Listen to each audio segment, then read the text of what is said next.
ओम नमो नारायण मित्रों। तो वृश्चिक राशि और वृश्चिक लगन वाले मित्रों की बात करते हैं। आज मंगल देव अस्त चल रहे हैं। अब मंगल देव अस्त चल रहे हैं तो जाहिर है वो आपके लगन के स्वामी हैं या राशि के स्वामी हैं। लगन और राशि का महत्व मैं आपको बता दूं कि जब आप जिस समय आपने जन्म लिया तो उस समय जो ग्रहों की स्थिति थी उसके अनुसार आपने शरीर पाया। फिर जैसे जैसे आप दुनियादारी में, जैसे छोटा बच्चा देखो आप कैसे किस तरह से वो दुनियादारी में उलझता है धीरे धीरे धीरे धीरे, और उसकी जो पूर्व स्मृतियां होती हैं पूर्व जन्म की वो भूलता जाता है। तो ये प्रभाव पड़ता है चंद्र का, यानी मन का। तो इस तरह से लगन और मन की माया है। तो चाहे आपकी वृश्चिक राशि है, चाहे आपका वृश्चिक लगन है मित्रों, लग्नेश का अस्त होना किसी भी स्थिति में ठीक नहीं है, कभी भी ठीक नहीं है। ये अकाट्य सिद्धांत है ज्योतिष का। और आप क्या है कि आजकल जो सूक्ष्म प्रभाव है उनका इतना प्रचार हो गया, जो सूक्ष्म गणनाएं हैं उनका इतना प्रभाव हो गया कि व्यक्ति जो मुख्य मुख्य प्राथमिक चीज है उनसे भी दूर होता चला गया। अब कई मित्र हैं वो सूक्ष्म गणनाओं में, क्योंकि हमारे पास वैसी वैसी जाते रहते हैं व्हाट्सएप पे, तो वो सूक्ष्म गणनाओं में अपना प्रॉब्लम ढूंढ रहे हैं। अरे भाई ये शॉर्ट टर्म थोड़े समय की प्रॉब्लम है। आपके लगन के स्वामी मंगल देव अस्त हैं। मंगल अस्त का मैंने वीडियो डाला था, और वीडियो भी क्या है आप देख लो। जब से मंगल अस्त हुए हैं धूम धड़ाका चल ही रहा है। तो मंगल का मिलिट्री पे, पुलिस पे कितना क्या प्रभाव होता है वो मंगल के वीडियो में आपको बता दिया था। सुरक्षा का कारक है मंगल। तो इसी तरह से आपका जो लगन का स्वामी है वो भी मंगल है। अब लगन भोगता है, चाहे अच्छे प्रभाव हो चाहे बुरे प्रभाव हो, उन सब का भोग जो भोगना है पूरे 11 के 11 भावों का, वो झेलना जो कुछ है वो लगन को झेलना है। तो पहले वीडियो भी डाली थी हमने, लगन बली बला टली। तो गूढ़ गणित में ना पड़ के इस समय आप अपने लग्नेश को मजबूत कीजिए। और ये 17 जनवरी तक प्रभाव रहने वाला है। देखो तो सबसे पहला सुख निरोगी काया। तो आपकी काया के स्वामी है मंगल। पतरे में चाहे किसी भी स्थिति में है वो एक मैटर अलग है, क्योंकि उसके अंदर एक इम्यूनिटी पावर, एक सहन शक्ति इंसान के अंदर धीरे धीरे विकसित होने लगती है उस ग्रह के प्रति। क्योंकि वैसी वैसी प्रॉब्लम उसको बार बार आती हैं, बार बार आती हैं, तो वो उसके प्रति एक पावर विकसित कर लेता है। इंसान के अंदर कुदरती पावर है, ये कुदरत से ही तो जुड़ा हुआ है सब मामला।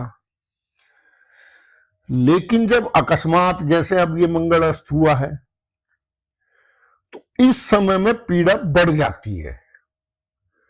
तो यदि आपको कोई तकलीफ है, कोई बीमारी है, विशेष तौर पर रक्त संबंधित बीपी वगैरह आपको है,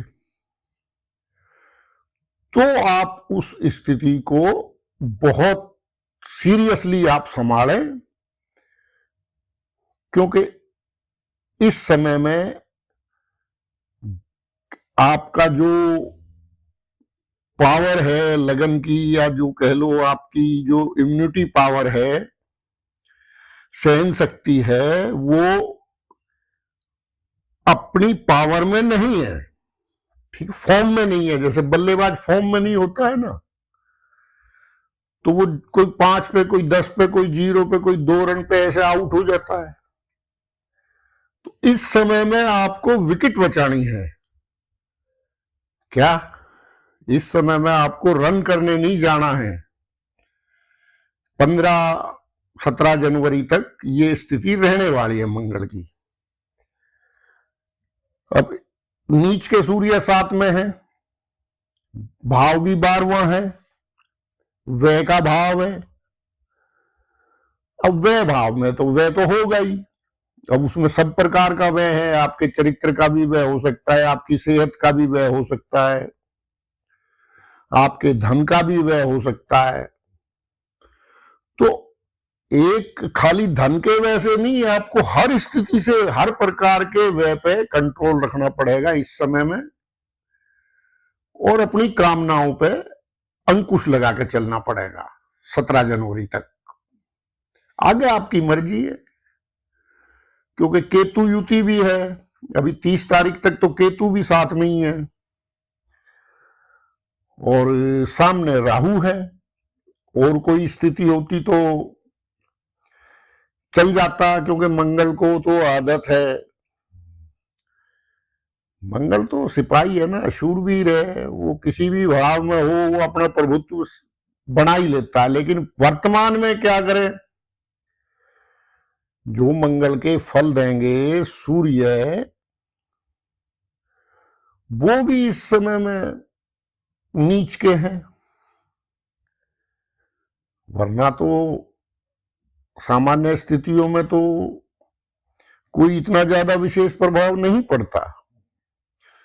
तो मित्रों, अपने सब प्रकार के व्यय जो हैं आपके, उन पे आप कंट्रोल रखिए।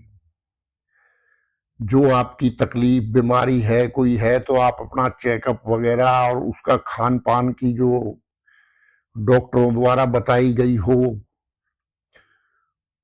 उस पे पूरा फॉलो कीजिए। खान पान अपना जैसे आपको सलाह दी जाए, सेहत के जो आप जहां भी दिखा रहे हो डॉक्टर को, तो बीपी वगैरह है तो बहुत ज्यादा आपको सावधान रहना है। दूसरा, आपको किसी भी क्रोध से बचना है। क्या है कि जब ये ग्रह पीड़ित होता है तो क्रोध बहुत आता है इंसान को। अच्छा, ये बात आप वैसे भी देख लेना, साधारण रूप से आपके परिवार में, आपके मित्रों की कुंडली में सूर्य या मंगल जब भी सही स्थिति में नहीं होंगे तो वो व्यक्ति क्रोधी होगा।